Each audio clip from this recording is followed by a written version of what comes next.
विषय खूप आहेत. आपल्याला आठवत असेल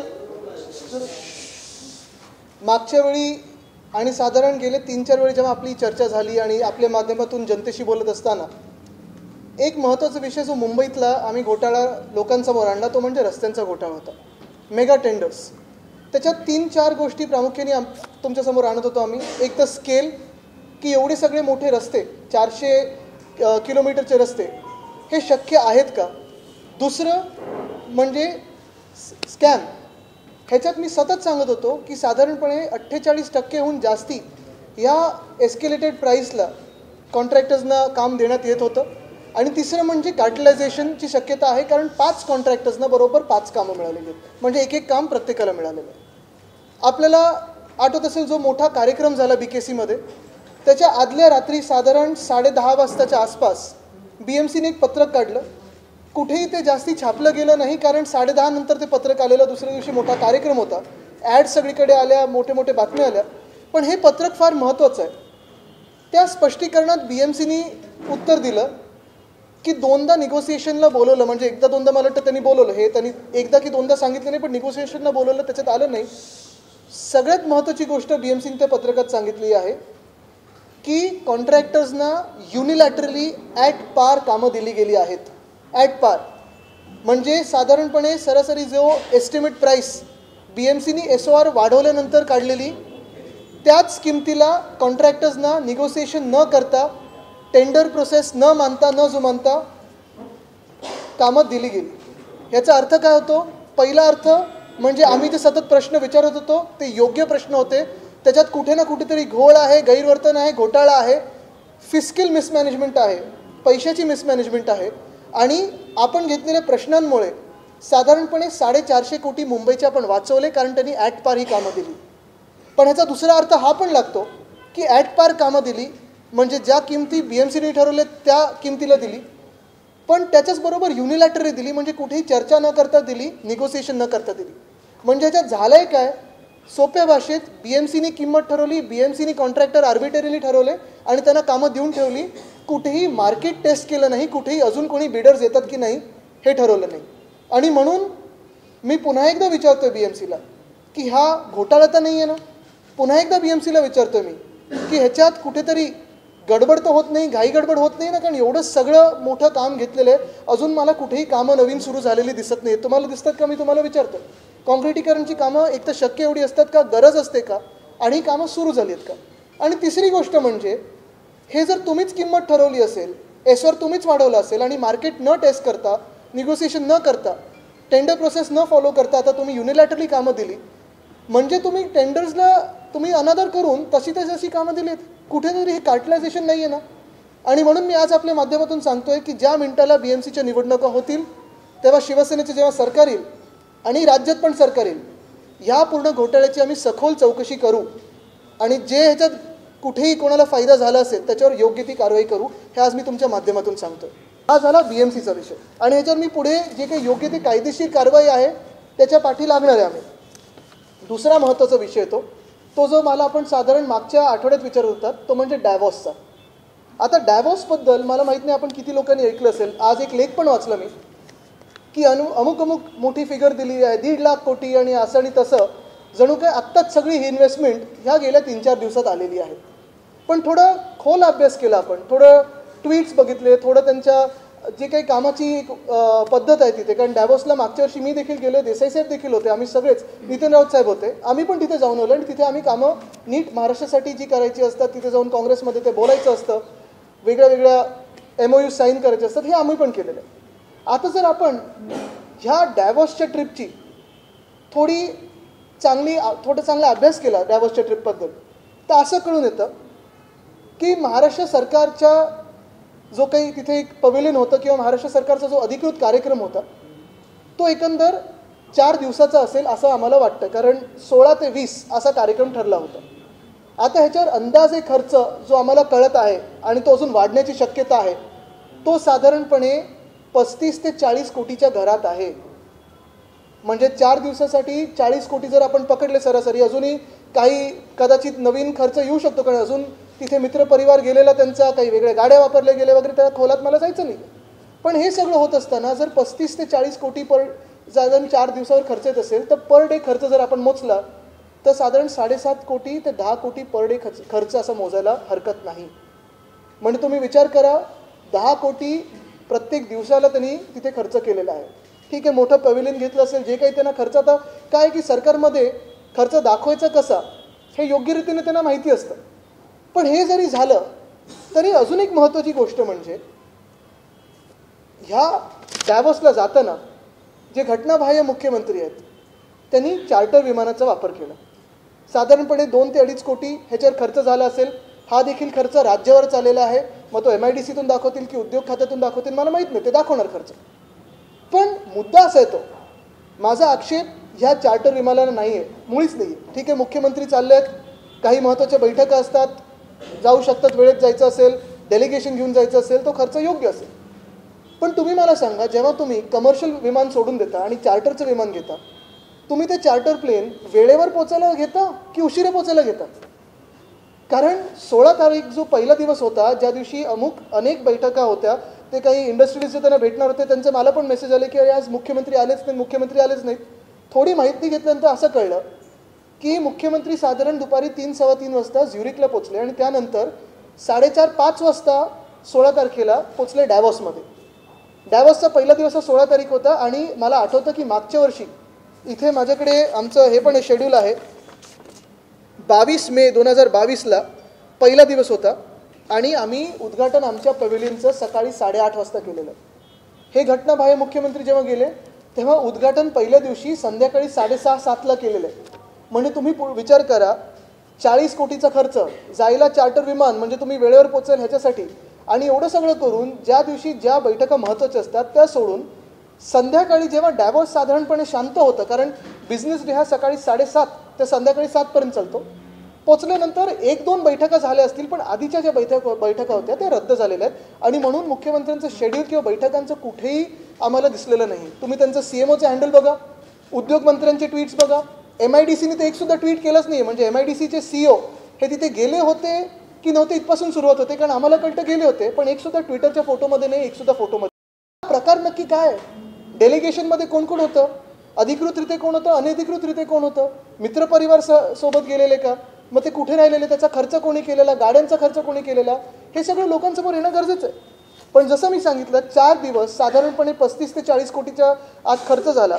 मुख्यमंत्री गेले 16 तारखेला संध्याकाळी 5:30 वाजता तिथे पोचले. 6-6:30 वाजता उद्घाटन झाल्यानंतर 1-2 बैठका झाल्या, पण तो दिवस तिथेच संपला. 16 तारीख ही अशीच निघून गेली. महाराष्ट्रासाठी ज्या महत्त्वाच्या बैठका घ्यायच्या होत्या त्या सगळ्या तिथेच थांबल्या आणि घेतल्या नाही बैठका. 17 तारीख उजाडली. 17 तारखेला जर आपण बघितलं, डॅव्हॉसमध्ये जो दिवस सुरू होतो, जसं मी सांगितलं 7-7:30ला सुरू होतो. ट्विट्स थोडे लेट आले असतील, अपेक्षा आहे वेळेवर सुरू झाले असतील बैठका, पण जे काही MOUs करायचे होते ते मग 11-11:30 वाजता मला वाटतं त्यांची एक काँग्रेस, जी तिथे काँग्रेस बोलतात त्याला, ते म्हणजे लगेच काँग्रेसमध्ये गेले नाहीत, ते आधी जाणार होते, आता नाही, ते आता दुसऱ्या पक्षात गेले. पण तिकडचं जे काँग्रेस आहे त्या काँग्रेसमध्ये त्यांना बोलायला 1 स्लॉट होता. योगायोगाने त्याच काँग्रेसमध्ये मला बोलायला 3 स्लॉट मिळालेले त्यावेळी. यंदा मुख्यमंत्री असताना देखील 1 स्लॉट मिळाला. त्यांनी शाश्वत विकासावर मला वाटतं काहीतरी भाषण दिलेलं आहे. आता मला ते खरं ऐकायचं आहे, भाषण मी शोधतोय, कारण आरेची झाडं कापल्यानंतर, मग ते काय जंगलाच्या खालतून टनेल काढल्यानंतर मुंबईचं जोशीमठ करायला निघालेले मुख्यमंत्री हे नक्की शाश्वत विकासावर काय बोलणार हे मला थोडी उत्सुकता आहे. पण हे जरी असलं तरी 17 तारीख जे काही बैठका झाल्या असतील, लगेच 17 तारखेला संध्याकाळी 7-7:30ला तिथून निघाले आणि मुंबईला आले. म्हणजे तुम्ही विचार करा, हे एवढं हास्यास्पद आहे की जे मुख्यमंत्री चार्टर घेऊन जातात खरं वेळेत पोचायला पाहिजे, कारण हे नुसतं स्वतःसाठी नाही, तर हे राज्यासाठी, महाराष्ट्रासाठी महत्त्वाचं आहे, देशासाठी महत्त्वाचं आहे. आपल्याला आठवत असेल, जे इंटरव्ह्यू तिथे पण केलेले आपल्याच चॅनल्सवर, तिथे हेच सांगत होतो की देशात कुठेही गुंतवणूक गेली तरी महत्त्वाची आहे, कारण प्रत्येक राज्य हे पुढे आलं पाहिजे आणि गुंतवणूक देशासाठी महत्त्वाची असते. पण जेव्हा आपल्या देशातले एका महत्त्वाच्या राज्यातले मुख्यमंत्रीच लेट पोचतात, कदाचित जगाला दाखवायचं असेल की आम्हाला काही पडली नाही आहे, मग दुसऱ्या दिवशी 2-3 लोकांना सांगतात की आम्ही कोणाचे माणूस आहोत आणि मग परत संध्याकाळी निघून येतात झपाट्याने. नुसतं तुम्हाला जर सांगायचं होतं तुम्ही कोणाचे माणूस आहात, तर तुम्ही इथूनच 33 देशांनी ज्यांनी तुमच्या गद्दारीची नोंद घेतली आहे त्यांना ईमेल करू शकले असतात. त्याच्यावर 40 कोटी खर्च करण्याची गरज काय? आणि मग जो महाराष्ट्राचं जे स्टेट डिनर होतं ते सगळे झाल्यानंतर निघाले. बरं, आता ह्याच्यात महत्त्वाची आणि दुसरी पुढची बाब, हे सगळं होत असताना अजूनही कुठच्या भेटी झाल्या, कुठचं शेड्यूल काही आमच्या लोकांसमोर आलं नाही, जनतेसमोर आलं नाही आहे. आमचं शेड्यूल मी तुम्हाला हाती देतो, तुम्ही बघा. आमच्या सगळ्या बैठका, सगळे फोटोज हे ट्विटरवर आहेत. कारण सकाळी 8:30ला आम्ही जे सुरू करायचो, 7:30पासून सुरुवात व्हायची दिवसाची, तर रात्री 10-10:30पर्यंत आमचे बैठका चालायच्या आणि ते जग जाहीर आहेत. पण ज्या कंपन्यांबरोबर ह्यांनी MOU केलेले आहेत, काय सांगितलं होतं आपल्याला आधी, की साधारणपणे 1,37,666 कोटी एवढे MOU झालेले आहेत. बरोबर ना, एवढी इन्व्हेस्टमेंट होणार आहे. प्रपोज न्यू इन्व्हेस्टमेंट एवढी आहे, 1,37,666 crores. आता ह्याच्यात गंमत अशी आहे की 13 डिसेंबर 2022 जेव्हा कॅबिनेट सब कमिटीची बैठक झाली, तेव्हा 4 कंपन्या ज्या त्यांनी डॅव्हसमध्ये दाखवल्या, त्या बरोबर त्याच कंपन्या, त्या 4 कंपन्या त्या 13 डिसेंबरच्या प्रेस नोटमध्ये. म्हणजे कुठच्या कंपन्या आहेत त्या? New era clean tech solution private limited ही चंद्रपूरसाठी, Nipro pharma packaging India private limited ही पुण्यासाठी, महिंद्रा इलेक्ट्रिक ऑटोमोबाईल लिमिटेड ही पुण्यासाठी आणि Varad ferro alloys private limited ही गडचिरोलीसाठी. कंपन्या चांगल्या असतील, आक्षेप नाही. पण साधारणपणे 33,170 कोटी एवढ्या मोठ्या जो काही हा आकडा आहे, हा तुम्हाला ह्या 1,37,000 कोटीमधून काढायलाच लागेल. कारण ही धूळफेक आहे, हे खोटं बोलणं, ही लोकांची फसवणूक आहे. जे झालेली कामं आहेत, जी तुम्ही इथे जाहीर केलेली कामं आहेत, परत तिथेच जाऊन तुम्ही करताय. म्हणजे असं बघायला गेलं तर मग तुम्ही 10 वर्षाची जी पेंडिंग कामं असतील तिथे जाऊन सही केली की बघा मी डॅव्हसमध्ये काय नवीन आणलं, असं होत नाही ना. हे खोटं बोलणं आहे. हे तुम्ही काढलं तर साधारणपणे जी प्रपोज न्यू इन्व्हेस्टमेंट आहे ती आहे 1,04,496 कोटीची. म्हणजे 33,170 कोटी ह्याच्यातून तुम्ही काढायला पाहिजे. दुसरी गोष्ट, जर तुम्ही आता त्यांच्या जॉब्सचा आकडा बघितला, प्रपोज न्यू जॉब्स 1,01,389 जॉब्स त्यांनी प्रपोज केलेले आहेत. नवीन जॉब्स जे काही निर्माण होतील एम्प्लॉयमेंट फिगर्समध्ये. आता ह्या 4 कंपन्या जर तुम्ही ह्याच्यातून काढल्या तर साधारणपणे 76,389 जॉब्स राहतात.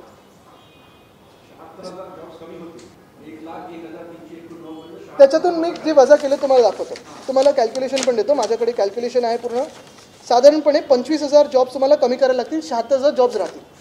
आणि तिसरी गोष्ट म्हणजे जे प्रपोज न्यू FDI आहे त्याच्यात 73,663 असं प्रपोज न्यू FDI 73,663 crores.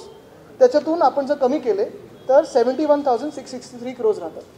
म्हणजे हे तुम्ही जे साईन केलेले MOUs आहेत, जे महाराष्ट्रात साईन केले होते किंवा इथे अप्रूव्ह केलेले, एकदा घोषित केलेले, परत जाऊन तुम्ही तिथे घोषणा केली. मग पुढच्या महिन्यात तुम्ही परत इथे काहीतरी मेक इन महाराष्ट्र करा आणि परत हेच कंपन्यांना तुम्ही वर्क ऑर्डर द्याल. म्हणजे परत तुम्ही हेच दाखवणार का? बरं, ह्याच्यात पण एक कंपनी अशी आहे, new era clean tech solution, जी साधारणपणे ह्याच्यात माझ्याकडे त्याची नोंद आहे. 21 जानेवारी 2019ला न्यू अर्थ टेक एनर्जी नावाची कंपनी होती. त्या कंपनीनी नाव बदललं आता आणि झाली new era clean tech solution. काम तेच, जागा तीच, डिरेक्टर तेच. असं होऊ शकतं का? म्हणजे त्यावेळी 2019ला जी सही केलेली कंपनी होती त्याचं पुढे काय झालं? ह्या सगळ्या प्रश्नांवर मला वाटतं खूप महत्त्वाचे प्रश्न उद्भवतात. बरं, आता तुम्ही ज्या बाकीच्या पण ज्या कंपन्या बघितल्या तर हॅथवे, बर्कशायर हॅथवे कंपनी जी आहे त्याच्यासाठी काय काय लिहिलं आहे? Residential park, commercial park, smart village in MMR. करणार कुठे? जे ICP आहे, एकदम थ्रिल्ड झाले आमचे उद्योगमंत्री की ICP बरोबर आम्ही करार केला आणि परत स्मार्ट काहीतरी करणार. पण करणार कुठे? त्यांना डिफेन्समध्ये पण जायचं आहे, IT मध्ये पण जायचं आहे, सेमी कंडक्टर हब पण करायचं आहे, नॅनो टेक्नॉलॉजी पण करायचं आहे, सगळंच करायचं आहे. ग्रीनको बरोबर त्यांना संभाजीनगरमध्ये हायड्रोजन जनरेशन आणि सोलार जनरेशन करायचं आहे 2 मेगावॉटचं. ठीक आहे, पण तेवढं करण्यासाठी एम्प्लॉयमेंट किती गरजेचं आहे आणि दाखवले किती? 6,500. असं हे म्हणजे काही ताळमेळच लागत नाही. जे त्यांनी एम्प्लॉयमेंट फिगर्स दाखवलेत, जे त्यांनी काम दाखवलंय किंवा सेक्टर्स दाखवलेत, त्या सेक्टरचा एम्प्लॉयमेंटशी आणि ह्या कंपन्यांशी कुठेही ताळमेळ लागत नाही. आता एक ट्रायटन आहे, त्यांना व्हेकल एन्थुझियास्टसाठी वगैरे काही काही बनवायचं आहे. ठीक आहे, तुम्ही बनवा, पण लोकांना बनवू नका, एवढं माझं स्पष्ट मत आहे. आणि म्हणून हे जे डॅव्होसची ट्रिप होती, घाईघाईत घटनाबाहेर मुख्यमंत्री आले, दुसऱ्या दिवशी आम्हीच केलेली कामं, त्यांचं भूमिपूजन उद्घाटन केलं आणि स्वतःचे फोटोज लावलेले. माझं म्हणणं एवढंच आहे की जे मागच्या वेळी देखील आम्ही डॅव्होसला गेलेलो, तेव्हा आपल्याला आठवत असेल सिनार्मास आणि इंडोरामा ह्या 2 कंपन्यांबरोबर आम्ही जो करार केलेला तोच करार ह्यांनी परत एकदा केला आणि घोषित केलं की आम्ही हे आणलं. आत्ताचं जो बघितलं आपण तर 4 दिवसात 40 कोटी खर्च केला. साधारणपणे 20-25 तास तिथे थांबले असतील. त्याच्यातून हे जरी 28 तास काम करत असतील 25 तासातून तरी साधारणपणे तिकडची लोक बिझनेस वर्किंग आवर्स किती असतात हे लक्षात घेणं गरजेचं आहे. ज्या त्यांनी कंपन्या सांगितल्या आहेत त्या खरोखर तेवढ्या चांगल्या कंपन्या आहेत का, कुठच्या कंपन्या, त्यांचे बॅकग्राऊंड काय, कुठच्या सेक्टरमध्ये जाणार, काही कॉन्क्रीट न दाखवता ह्यांनी असे करार केलेले आहेत. म्हणजे जर सुट्टीच घ्यायची होती, कारण तुम्ही बघा हे सगळं होत असताना उद्योगमंत्र्यांचं मुख्यमंत्र्यांसोबत सोडून 1-2 मला वाटतं व्हिडिओ कॉन्फरन्सिंगचे ट्विट्स म्हणजे तिथे जाऊन इकडे व्हिडिओ कॉन्फरन्सिंग केलं. पण त्या 10 दिवस मला वाटतं ते जर्मिनल होते आणि मग डॅवॉसला गेले. 7-8 दिवसाचा त्यांचा दौरा झाला पण इतर काय त्यांनी दाखवलं, काही दाखवलेलं नाही. हे असं महाराष्ट्राची फसवणूक कधीपर्यंत होत राहणार हा माझा थेट सवाल. आणि म्हणून जसं मी रस्त्यांवर सांगितलं, जसं मी वेदांत फॉक्सकॉनवर सांगितलेलं, तसं मी पुन्हा एकदा चॅलेंज करतोय मुख्यमंत्र्यांना जे घटना बाहेर की चला आमने सामने बसूया, प्रेससमोर बसूया आणि तुम्ही मला नक्की सांगा की तुम्ही त्या 28-29 तासामध्ये डॅवॉसने नक्की काय असं केलं ज्याच्यावर तुम्हाला 40 कोटी खर्च करायला लागला आणि महाराष्ट्रासाठी आपण काय कमवलं. कारण हे आकडे हे खरे आकडे आहेत, अजून आकडे येणार आहेत, अजून काही माहिती आहे, पण ती जसं जसं वेळ गरजेप्रमाणे आम्ही तुमच्यासमोर आणत. आप सवाल पूछे तो करेंगे, इनका सवाल लेते फिर आप पे आते.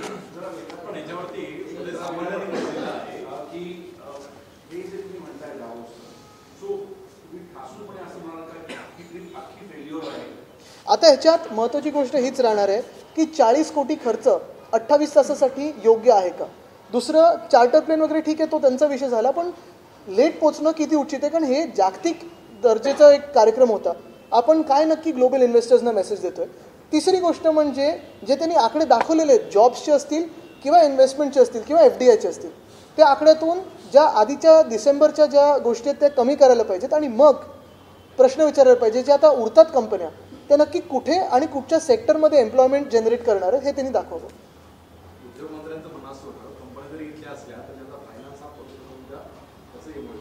आता त्याच्यात FDIचं सर्टिफिकेट आहे का, त्यांनी FDI प्रूव्ह केलंय का, आता त्या कंपन्या कुठच्या आहेत, आता अर्ध्या कंपन्या त्यांनी कुठचेही देश लावून ठेवलेत. आणि जसं मी सांगितलं माझा आक्षेप इकडच्या कंपन्यांनी तिथे जाऊन पण करण्यासाठी नाही आहे, पण इथे तुमचे करार झालेत, तुम्ही प्रेसमध्ये घोषित केलेलं आहे, प्रेसमध्ये आलेलं आहे आणि तरी तुम्ही त्याच कंपन्या तिथे जाऊन दाखवताय. हे कसं होऊ शकतं बरं. ह्याच्यापेक्षा मुद्दा परत एकदा हाच राहतो की चला मी ह्या 4 कंपन्या ह्याच्यातून कमी पण नाही करत, तरी घेतो 1,37,000 कोटीची इन्व्हेस्टमेंट, तरी एका वेदांता फॉक्सकॉनपेक्षा कमी आहे जो यांनी गमवला. जे यांनी विधान भवनात घोषित केलेलं, जे यांनी 5 सप्टेंबरला पत्र लिहिलेलं, सगळं होऊन देखील वेदांत फॉक्सकॉन दुसऱ्या राज्यात गेलं. अजूनही वेदांत फॉक्सकॉनचं काम सुरू झाल्याचं कळत नाही आहे. आज मी पुन्हा एकदा त्यांना अपील करतोय की चला वेदांत फॉक्सकॉनचे जे कोणी डिरेक्टर्स असतील, इन्व्हेस्टर्स असतील, महाराष्ट्रात या. मी या घटनाबाहेर मुख्यमंत्र्यांना सांगेन की चला बसा पुन्हा एकदा आणि यांचं काम करून देऊया.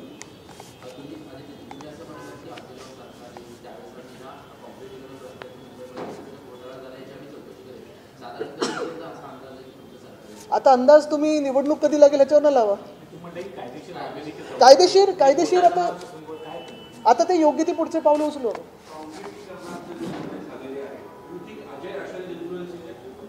हे कोण आहे?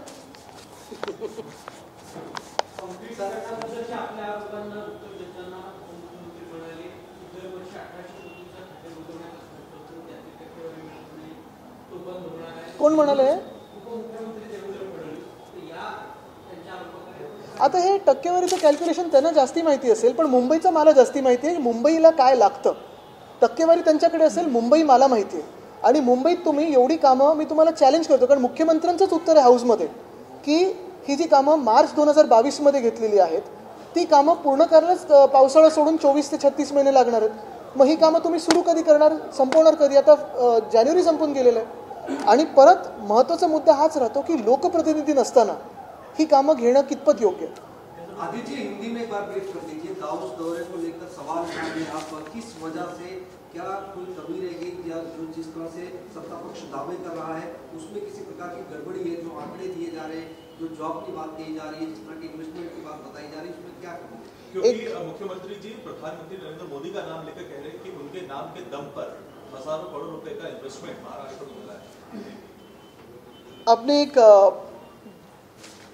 जो सवाल पूछा है कि डावोस के दावों पे, अभी यही बात सामने आ रही है कि लगभग 4 दिन का ये पूरा प्रोग्राम था। जो डावोस होता है वो वर्ल्ड इकोनॉमिक फोरम का जो प्रोग्राम होता है वो काफ़ी महत्वपूर्ण रहता है हर एक राज्य के लिए, क्योंकि जो इन्वेस्टमेंट हमारे देश में आती है कहीं पे भी जाए देश के लिए काफ़ी महत्वपूर्ण रहती है। वहाँ खुद पीएम साहब जो गवर्नमेंट ऑफ इंडिया है वो सारे लोग रहते हैं। हम भी पिछले समय गए थे, लगभग अगर आप देखें तो महाराष्ट्र, आंध्र प्रदेश, तमिलनाडु, कर्नाटका, फिर यूपी वगैरह सारे राज्य वहाँ रहते हैं। लेकिन इस बार जो हमने देखा वो कुछ अलग था। 4 दिनों के प्रोग्राम में लगभग 40 करोड़ खर्चे गए। अभी ये 40 करोड़ किस पे खर्चे गए, कैसे क्यों खर्चे गए हैं, कहाँ इस्तेमाल हुआ है ये पैसों का, 35 से लेकर 40 करोड़, ये अभी तक कहीं पे क्लियर नहीं हो रहा है। अगर दूसरी बात अगर आप देखें तो जो सीएम साहब है, जो इलीगल सीएम है, जो अनकॉन्स्टिट्यूशनल सीएम है, जो अभी कई दिनों में डिस्क्वालीफाई होने वाले हैं, वो गए चार्टर प्लेन लेके। मेरा आरोप चार्टर प्लेन पे नहीं है। कोई तकलीफ नहीं मुझे कि आप चार्टर प्लेन लेके जाए, बोट लेके जाए, तैरते जाए, कैसे भी जाए, लेकिन वहाँ जाने पर कोई आदमी अगर कोई खास विमान से जाता है, स्पेशल प्लेन से जाता है, तो वहाँ समय पे पहुँचना ज़रूरी होता है कि लेट पहुँचने के लिए आप चार्टर प्लेन का इस्तेमाल करते हो। या तो कमर्शियल प्लेन लीजिए, क्योंकि ये सारा जो खर्चा है चार्टर प्लेन का लगभग 2.5 करोड़ का जो खर्चा है, कमर्शियल प्लेन से आपको 30-35 लाख में आप पहुँच जाते थे। ये कोई ऐसी जगह नहीं है कि कोई दूसरा पहुँच नहीं सकता है, कि पूरी दुनिया वहाँ आती है कमर्शियल प्लेन से, तो आपको तकलीफ थी, चलो नो प्रॉब्लम, आप गए चार्टर प्लेन से।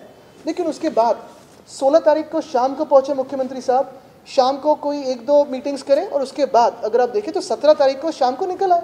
निकलने के बाद मुंबई पहुँचे और दूसरे दिन जो हमने किए हुए काम थे उस पर उन्होंने दावे लगाए और खुद के फोटोज़ लगाए। आपत्ति इस बात की नहीं कि हमने किए हुए कामों पे उनके खुद के फोटोज़ लगे, आपत्ति इस बात की नहीं है कि वो एक दिन के लिए रुके, आपत्ति इसी बात की है कि अगर महाराष्ट्र के 40 करोड़ वहाँ खर्चे जा रहे हैं तो फिर मुख्यमंत्री को कोई सीरियसनेस नहीं है कि वहाँ 4 दिन रह के जो काम होता है महाराष्ट्र का, जो आवाज़ होती है महाराष्ट्र की, जो अपने इन्वेस्टमेंट्स होते हैं, उस पर कोई सीरियस चर्चा, कुछ विचार विमर्श किया जाए। और यही बात रहती है कि ऐसे नॉन सीरियस कार्यक्रमों पे कितना खर्चा हम करें। वहाँ पे क्या विला वगैरह भी बुक किया था, इस तरह की भी? नहीं, देखिए इस पे मैं नहीं जाऊँगा, क्योंकि वहाँ जो रहने की बात होती है वो काफ़ी जटिल होती है, क्योंकि हर कोई हेड ऑफ स्टेट आते रहता है और रहता है, तो रूम्स मिलना काफ़ी जटिल होता है। तो मेरा आरोप अगर आप देखें तो पर्सनल आरोप नहीं है, मेरा आरोप कोई नीचे आरोप नहीं है, मेरे आरोप नहीं है, मेरे सवाल है कि 40 करोड़ 4 दिन, और फिर जो आपने काम किया है उसमें 2-4 तो बोगस कंपनी लग रही है, कंपनी भी सही हो, तो फिर जो 4 कंपनियां जिन्होंने 13 दिसंबर 2022 को आपके साथ MOU किया था, अभी वापस उनको रिपीट क्यों किया? यानी आप आंकड़े जो बता रहे हो वो झूठ बता रहे हो।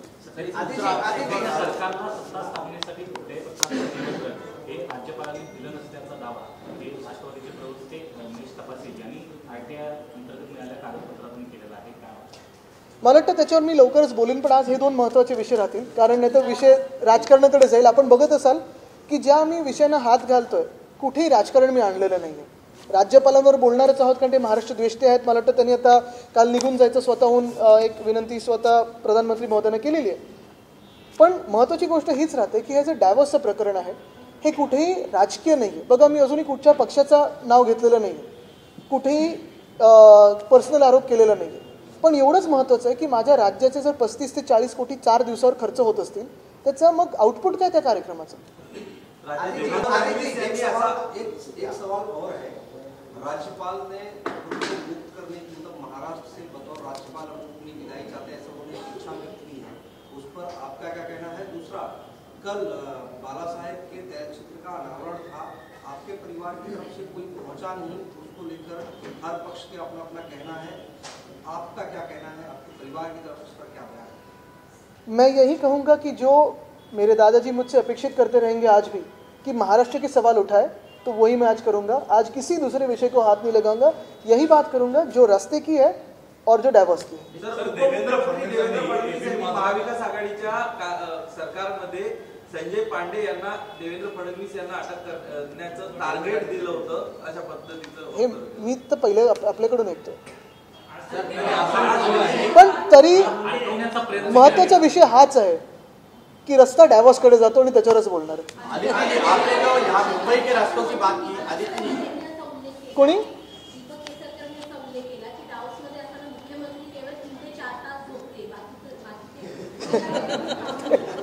करत काय होते, कारण इतर लोक तर झोपलेले होते। एक लेफ्ट राइट करूया.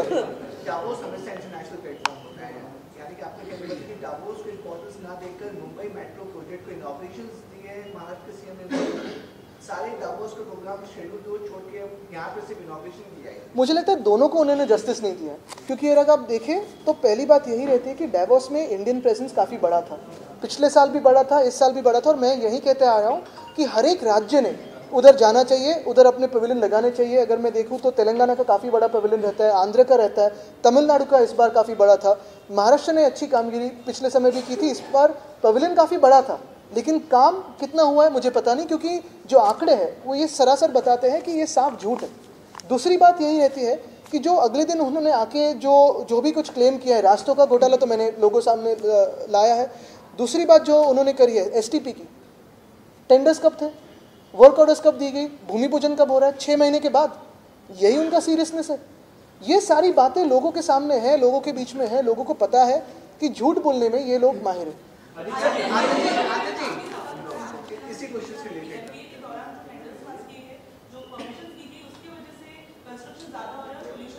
त्यांच्यासाठी आम्ही नवीन नेहरू झालो होतो, जे काय झालं ते आमच्यावरच टाकतात. त्यांनी थोडा अभ्यास करणं गरजेचं आहे. मी त्यांच्यावर आत्ता बोलणार नाही, त्यांना सोडून देतो.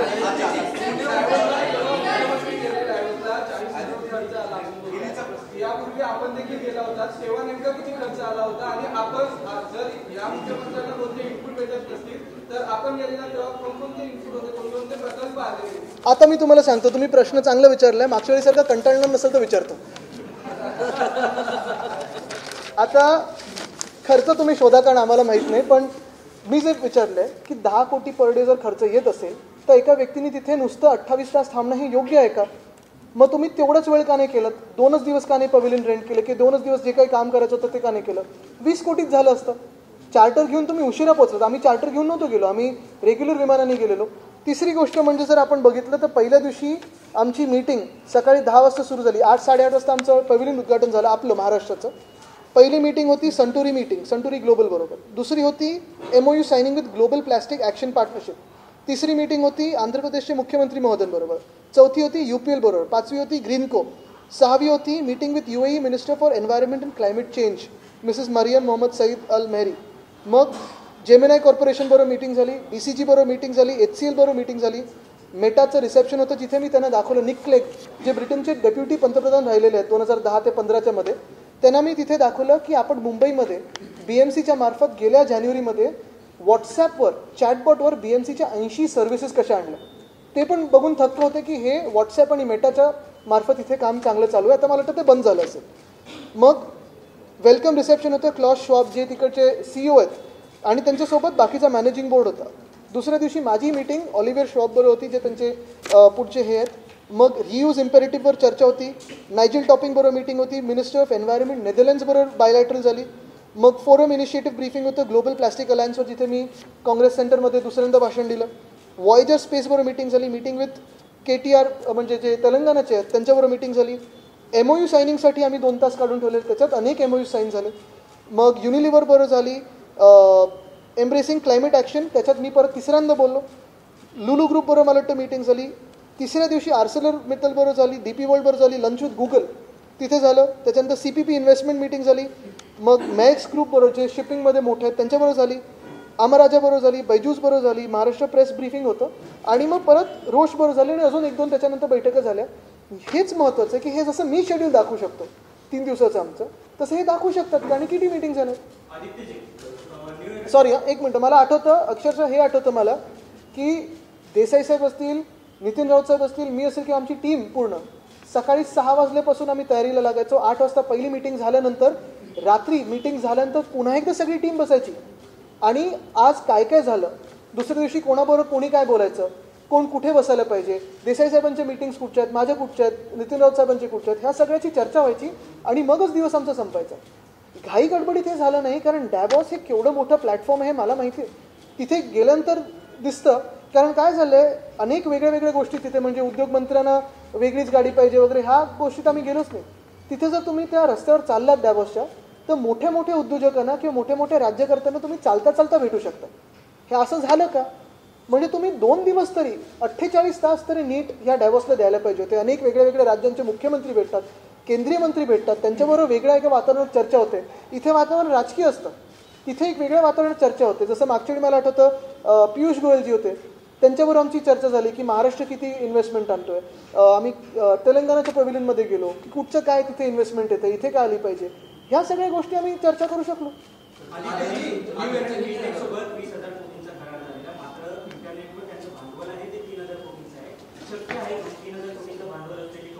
तीन हजार की 3 कोटी आहे? 3,000 कोटी. चेक करा, गुगल करा आणि चेक करा.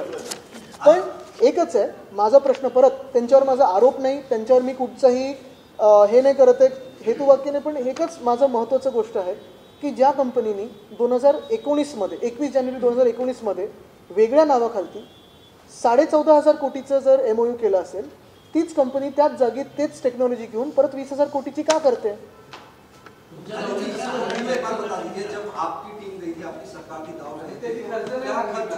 नाही तो काढा ना, आता मी उद्या परवाकडे काढतो.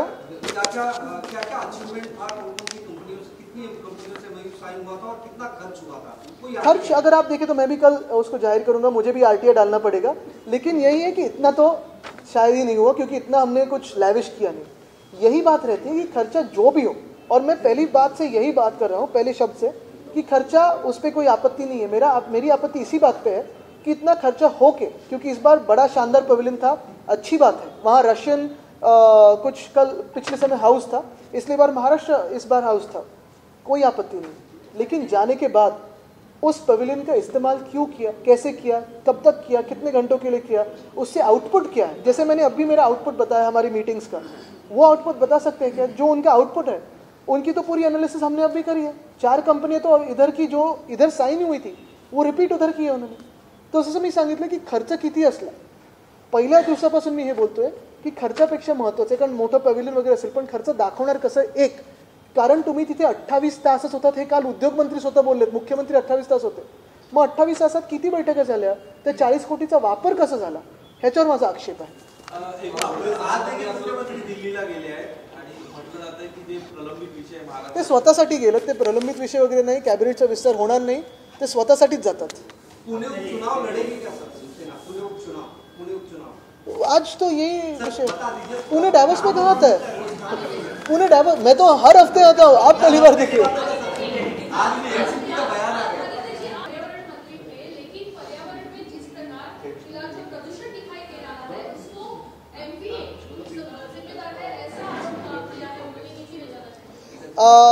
उनके आरोपों को मैं ज़्यादा भाव नहीं देता क्योंकि उनको शायद पता नहीं, उनका जो उनकी स्टडी काफ़ी वीक है. थोड़ी स्टडी करके और बात करें, अगर हमारी MCAP देखें, अगर हमारी पॉलिसीज़ देखें तो उनको पता चलेगा. लेकिन एक बात अच्छी है कि वो काफ़ी सारे विषयों में मुझसे सुर मिला रहे. रेसकोर्स के बारे में उनका भी आरोप था कि बिल्डरों के हाथों में जा रहा है, जो मैंने कहा. ये भी विषय अगर आप देखें तो पिछले 2 महीनों से मैं ट्वीट कर रहा हूँ मुंबई के AQA के बारे में, और महाराष्ट्र को पर्यावरण मंत्री नहीं है, ये भी मैं ट्वीट कर रहा हूँ. पहली बार उन्होंने मुझसे सुर मिला है. अच्छा है, सुर में सुर मिले तो.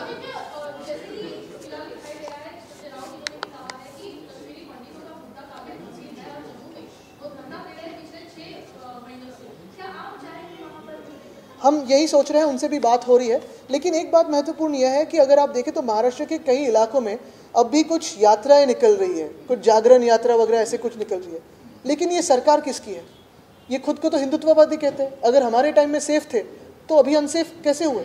और असली मसला यही रहता है कि जो कश्मीरी पंडितों के अभी हाल चल रहे हैं, अगर आप देखें तो वहाँ प्रोटेस्ट करते बैठे हुए हैं, लगभग 6 महीनों से बैठे हुए हैं. प्रियंका जी जाके आई, संजय राउत साहब जाके आए, अभी परसों राहुल जी भी मिलके, राहुल गांधी जी. लेकिन गवर्नमेंट ऑफ इंडिया से कोई भी अभी गया नहीं वहाँ, उनकी बात सुनी नहीं. तो ये एक अहम मुद्दा रहता है. आदित्य जी से जुड़ा सवाल है, पिछले 2 महीने में लगभग 300 ऐसे मोर्चे अलग अलग जिले में निकाले गए. क्या इसके पीछे कोई छुपी हुई एक कह सकते हैं कि राजनीति है जिसको कोशिश की जा रही है? नहीं, शायद उनको भी इस सरकार की चिंता है कि ये सरकार किसकी है. थांबा, पहिला तर डायव्हर्सच्या दौऱ्यावर बोलूया.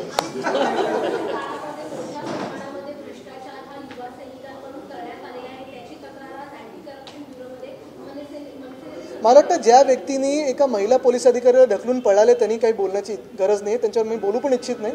महत्त्वाची गोष्ट हीच आहे की आज 2 विषय जे मी आज परत प्रामुख्याने आपल्या समोर मांडू इच्छितो. एक म्हणजे जो रस्त्याचा घोटाळा झाला आहे आम्ही बोलल्यानंतर 450 कोटी वाचले, पण तो घोटाळा तसाच आहे, कारण जे काही एस्केलेटेड प्राईस आहे आणि जे आर्बिटरीली आता कॉन्ट्रॅक्ट्स दिलेत युनिलॅटरली, त्याच्यावर आम्ही सरकार बनताच चौकशी करू आणि जी काही कारवाई ती करू. तसंच जी काही कायदेशीर आता कारवाई करणं गरजेचं आहे त्याच्यावर आम्ही पुढचा विचार करू. दुसरं म्हणजे डॅव्हॉसमध्ये जे मी सांगितलं 40 कोटीचा खर्च झाला, साधारणपणे 35 ते 40 कोटी, 7.5 कोटी ते 10 कोटी पर डे खर्च होऊनही मुख्यमंत्री स्वतः 28 तास तिथे राहतात आणि 4 कंपन्या ज्यांनी 13 डिसेंबरला तिथे साधारणपणे घोषित केलेलं ते पुन्हा एकदा तिथे दाखवतात. ते खर्चाला एवढं योग्य आहे का तिथे जाऊन नॉन सिरियस काम करणं.